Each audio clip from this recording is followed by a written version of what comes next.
नमस्कार, आप सभी का स्वागत है हमारे YouTube चैनल चीनिया क्लासेस पर। तो आज अपने बात करेंगे राजस्थान स्कूल प्राध्यापक भर्ती 2022 से संबंधित।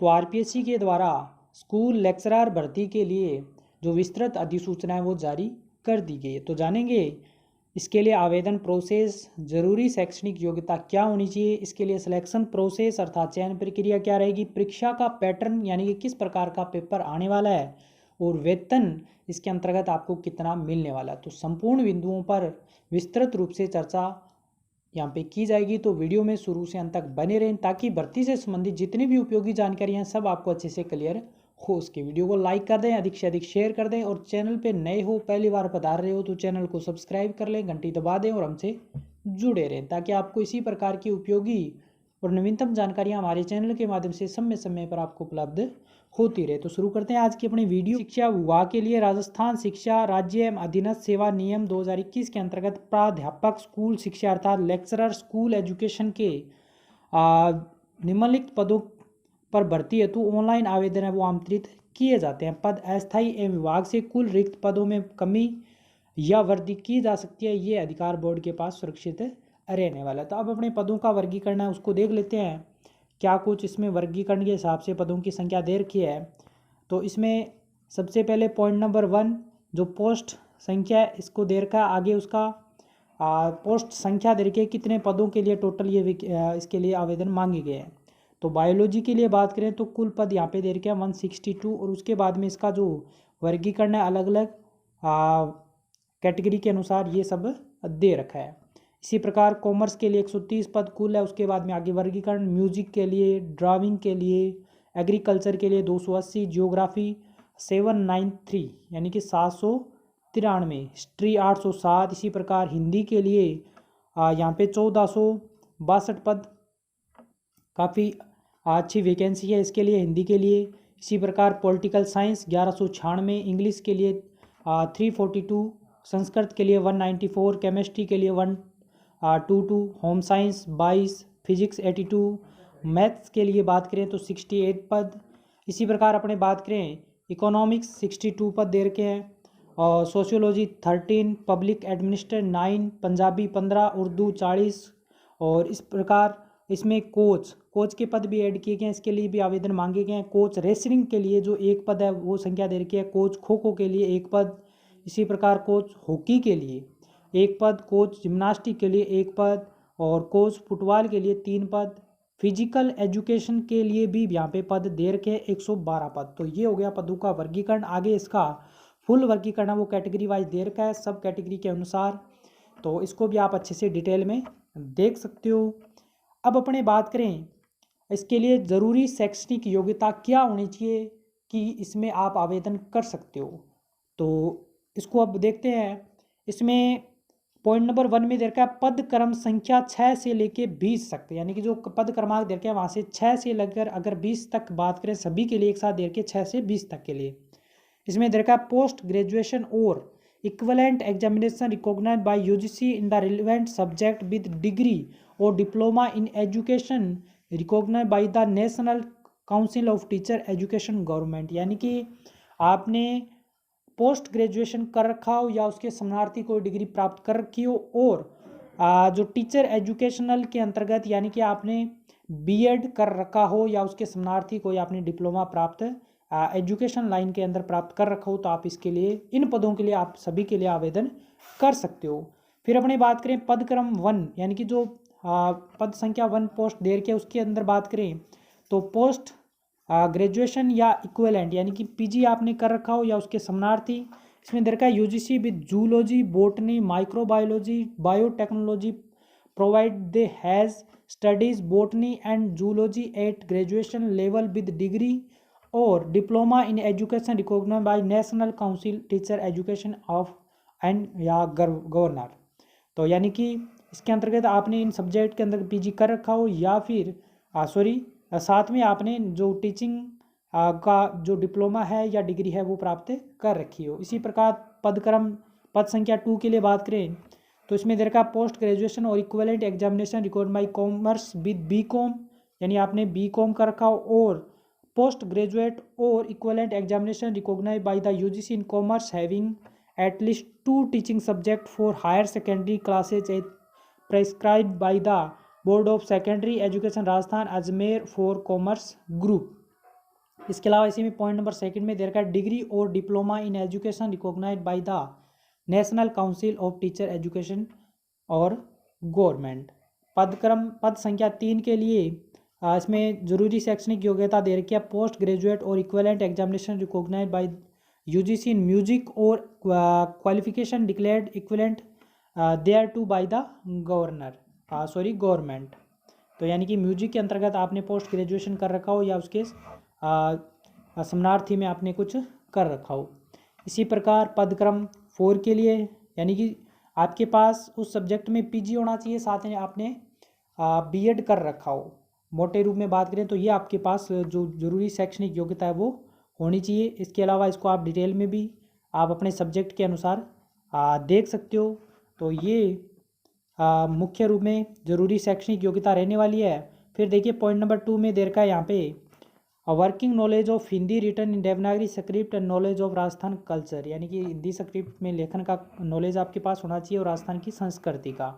इसके अलावा शैक्षणिक अर्हता संबंधी जो प्रावधान है उसमें कहा गया कि पद की अपेक्षित शैक्षणिक अर्हता के अंतिम वर्ष में सम्मिलित हुआ हो या सम्मिलित होने वाला व्यक्ति भी आवेदन करने के लिए पात्र होगा, किंतु उसे आयोग द्वारा आयोजित प्रतियोगी परीक्षा से पूर्व शैक्षणिक अर्हता अर्जित करने का सबूत देना होगा। यानी कि आप जो शैक्षणिक योग्यता इसमें बता रखी है उसके अंतिम वर्ष में आप सम्मिलित हुए हो या होने वाले हो तो भी आप आवेदन कर सकते हो, लेकिन इसके जो एग्ज़ाम है उससे पूर्व एग्ज़ाम आयोजित होने से पहले आपको इसकी जो डिग्री प्राप्त करने का या एजुकेशनल जो सर्टिफिकेट है वो प्राप्त करने का जो सबूत है वो आपको देना होगा। फिर अपने बात करें वेतन के बारे में, तो आपका जो पे लेवल 12 पे लेवल जो पे मैट्रिक लेवल 12 के अनुसार जिसमें ग्रेड पे आपके रहेगा 4800 के अनुसार जो वेतन है वो दिया जाएगा। और सरकार के अनुसार नियमानुसार पर्यवेक्षित यानी कि प्रोबेशन जो पीरियड है वहाँ पे फिक्स वेतन है वो ही आपको मिलने वाला है। तो ये रहेगी इसके लिए ज़रूरी शैक्षणिक योग्यता और इसके अंतर्गत वेतन है वो क्या कुछ दिया जाएगा तो उसके लिए बातें। फिर अपने बात करें आगे तो इसमें दे रखा है आयु सीमा के अनुसार कैटेगरी वाइज छूट प्रदान की गई है कि कौन कौन से वर्ग के लिए आयु सीमा है वो आवेदन के लिए बताया गया है। तो इसमें अलग अलग कैटेगरी के अनुसार जो मुख्यतः बात करें तो जो आयु सीमा रखी गई है वो रखी गई है 21 से लेकर के 40 वर्ष के बीच में, और इसमें अलग अलग कैटेगरी के अनुसार छूट प्रदान है वो भी यहाँ पे की गई है। अधिकतम आयु सीमा की बात करें तो इसमें इन कैटेगरी के लिए बात करें जैसे SC ST अन्य पिछड़ा वर्ग अति पिछड़ा वर्ग आर्थिक रूप से कमजोर के लिए 5 वर्ष। इसी प्रकार राजस्थान के अनुसूचित जाति अनुसूचित जनजाति वर्ग अन्य पिछड़ा कमजोर वर्ग की महिला के लिए बात। इस प्रकार से सब कैटेगरी के लिए अलग अलग यहाँ पे छूट प्रदान के संबंध में जो बातें हैं वो बताई गई है, तो इसको भी आप अच्छे से क्लियर कर सकते हो। फिर अपने बात करें अन्य विवरण में तो यहाँ पे देखिए सिलेक्शन प्रोसेस या चयन प्रक्रिया, अभ्यर्थियों का चयन प्रतियोगी परीक्षा के माध्यम से किया जाएगा। आवश्यकता पड़ने पर आयोग द्वारा उत्तर पत्रक या उत्तर पुस्तिका के मूल्यांकन में स्केलिंग मॉडरेशन नॉर्मलाइजेशन यानी कि सामान्यीकरण की पद्धति को अपनाया जा सका, ये स्पष्ट रूप से यहाँ पे कहा गया है। इसके अलावा एग्ज़ाम कब होगा, एग्ज़ाम की डेट क्या रहेगी, कौन सा मंथ रहेगा, इसके लिए यथा समय सूचित कर दिया जाएगा। इसके लिए आप हमसे जुड़े रहें, चैनल को सब्सक्राइब कर लें ताकि जब भी इससे संबंधित कोई भी नया अपडेट आएगा हम आपको जानकारियाँ देते रहेंगे। परीक्षा योजना व पाठ्यक्रम के संबंध में कहा गया है कि उक्त पदों के संबंधित नियम 22 के अनुसार प्रतियोगी परीक्षा के रूप में आयोजित की जाएगी। नियम में उल्लेखित परीक्षा योजना के अनुसार परीक्षा वस्तुनिष्ठ के रूप में आयोजित की जाएगी, जिसके सभी प्रश्न वस्तुनिष्ठ प्रकार के होंगे। विस्तृत पाठ्यक्रम आयोग की वेबसाइट पर पृथक से जारी किया जाएगा। तो ये पाठ्यक्रम से संबंधित यहाँ पे बताया गया है, यानी कि पाठ्यक्रम अलग से वेबसाइट पे आपको मिल जाएगा। तो जब भी आएगा हम आपको जानकारी दे देंगे। आवेदन की अवधि की बात करें तो आप 5 मई से लेकर के और 4 जून के मध्य आप इसके लिए आवेदन कर सकते हो। 5 मई से लेकर के और 4 जून के मध्य आप इसके लिए आवेदन कर सकते हो। आवेदन की प्रोसेस क्या रहेगी ये सभी दिशा निर्देश यहाँ पे दे रखे हैं। आप खुद से कर रहे हो तो इसको एक बार अवश्य देख लें, या फिर आप ई-मित्रा के माध्यम से भी करवा सकते हो। फिर अपने बात करें ऑनलाइन आवेदन पत्र में संशोधन संबंधी सूचना, तो इसको भी ज़रूरी रूप से देख लें, क्योंकि अक्सर यहाँ पे जो गलतियाँ हैं वो हो जाती है आवेदन के समय। तो ऑनलाइन आवेदन सबमिट किए जाने के पश्चात यदि आवेदक को किसी प्रकार की त्रुटि का पता लगता है तो अभ्यर्थी ऑनलाइन आवेदन में OTR प्रोफाइल में दर्शाए गए सभी के नाम, पिता के नाम और जन्म तिथि लिंक के अतिरिक्त अन्य जो त्रुटि है उसमें संशोधन निम्नानुसार किया जा सकता है। यदि कोई अभ्यर्थी अपने ऑनलाइन में आवेदन पत्र में संशोधन करना चाहता है तो आवेदन की अवधि के दौरान या आवेदन पत्र की अंतिम तिथि के पश्चात, यानी कि जो आवेदन मांगे जा रहे हैं उसके मध्य या आवेदन आपके ख़त्म हो चुके हैं उसके 10 दिन के पश्चात तक आप 500 रुपये शुल्क है वो जमा करवा के और इसमें जो संशोधन है वो आप कर सकते हो। फिर देखिए, आयोग द्वारा प्रथम घोषित परीक्षा आयोजन की तिथि से 45 दिवस पूर्व 10 दिन के लिए ऑनलाइन एडिटेटिव विकल्प खोजा जाएगा, जिसके अंतर्गत अभ्यर्थी के फोटो, नाम, पिता के नाम, जन्म तिथि या लिंक के अतिरिक्त अन्य संशोधन है वो किए जा सकेंगे। और इसमें देर का वन टाइम रजिस्ट्रेशन अर्थात OTR लागू किए जाने के कारण ऑनलाइन आवेदन में अभ्यर्थी के नाम, पिता के नाम, जन्म तिथि व लिंग में किसी प्रकार का कोई संशोधन है वो संभव नहीं हो सकता। इसके अलावा अन्य चीज़ों में आप संशोधन कर सकते हो। तो आप पहले ही ध्यान रखें, इन चीज़ों को बहुत ही सावधानी पूर्वक आप सही रूप से भरें। फिर अपने बात करें scheme and syllabus of competitive examination for the post of school lecturer. तो इसके लिए जो एग्ज़ाम का पैटर्न है वो यहाँ पे बताया गया। आपके 2 पेपर होंगे जनरल स्टडीज़ का, जिसको हल करने के लिए आपको ड्यूरेशन यानी कि समय दिया जाएगा 1 घंटा और 30 मिनट। सेकंड पेपर आपका रहेगा सब्जेक्ट कंसर्न, और ये इसको हल करने के लिए आपको 3 घंटे का समय दिया जाएगा। इसमें दे रखा है the examination shall carry 450 marks, यानी कि 450 नंबर के पेपर रहेंगे। There will be paper first shall be 150 marks and paper second shall be 300 marks, यानी कि जो आपका फर्स्ट पेपर होगा वो आपका 150 नंबर का, सेकंड रहेगा 300। तो कुल मिला के दोनों पेपर आपके 450 नंबर के रहेंगे। ड्यूरेशन ऑफ यानी कि समय है दोनों के लिए ऑलरेडी अपनी इस पर बात कर चुके हैं कि पहले पेपर के लिए आपको 1.5 घंटे का समय है, दूसरे के लिए आपको मिलेगा 3 घंटे का समय। और इसमें देखा negative marking shall be applicable in the equivalent of answer there before there every wrong answer 1/3, यानी कि नेगेटिव मार्किंग रहेगा 1/3 जो नेगेटिव मार्किंग है वो इसमें किया जाएगा। तो ये यहाँ पे जानकारी दे रखी है क्या क्या पेपर फर्स्ट में पूछा जाएगा, क्या कुछ पेपर सेकंड में पूछा जाएगा। तो इसको भी आप अच्छे से क्लियर कर सकते हो। पूरा PDF आपको यहाँ पे आगे बता देंगे कहाँ से डाउनलोड करना है, तो डाउनलोड करके अच्छे से आप इसको 1 लाइन 2 लाइन आप अच्छे से क्लियर कर सकते हो। फिर अपने बात करें, यदि आप पोस्ट जो कोच पोस्ट के लिए आवेदन कर रहे हो तो उसके लिए एग्ज़ाम पैटर्न थोड़ा अलग रहेगा, तो उसको भी आप अच्छे से देख सकते हो। इसके बारे में बता रखा है। यहाँ पे भी आपके 2 पेपर रहेंगे, पेपर फर्स्ट और पेपर सेकंड। पेपर फर्स्ट में आपको 1 घंटा 30 मिनट, पेपर सेकंड 3 घंटे के लिए 450 नंबर के दोनों पेपर रहेंगे। तो ये पूरा इसमें बता रखा है क्या कुछ पूछा जाएगा, सब जानकारियाँ इसमें दे रखी है, तो आप इसको भी अच्छे से क्लियर कर सकते हो। और इसके अलावा आपके लिए जो खेल कोटे के अंतर्गत, क्योंकि कोच पोस्ट के लिए जो आवेदन है वो मांगे जा रहे हैं, तो इसके लिए और क्या कुछ इसमें नंबर का वर्गीकरण रहेगा, किस पोस्ट के अनुसार या किस सर्टिफिकेट के अनुसार, कौन से लेवल के अनुसार, तो जो नंबर आपको किस प्रकार से मिलेंगे, तो सब जानकारियाँ यहाँ पे दे के इसको भी आप अच्छे से क्लियर कर सकते हो।